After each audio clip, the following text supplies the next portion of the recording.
الله رب العزت تاسو د شکلونو ته او تاسو د مالونو ته نه ګوري. یاره د سړي شکل څونه ښایسته دی، څومره پرسنالټي ده، د ده وجاهت څومره دی، کپړی څنګه ده.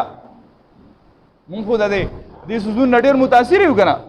یاره پلانکي سړی ډېر ښایسته لباس والا دی، ډېر وجاهت والا دی. الله رب العزت دې څیزونو ته نه ګوري، نه ستاسو مالونو ته ګوري چې د دې سړي سره څومره مال دی، جایداد دی. مونږ خو حیثیت ورکوو د مال په اعتبار سره. پیسې والا دی د هغه سره بل شان میلاوېدل، غریب سړی دی د هغه سره بل شان میلاوېدل.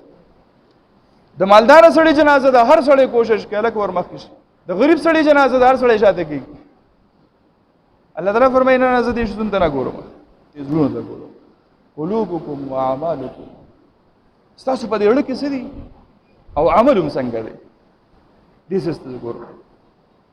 ان اکرمکم عند الله اتقاکم، په تاسو کې د ټولو نه مکرم او معزز سړی هغه دی چې چا په زړه کې دننه د الله نه یره سیوا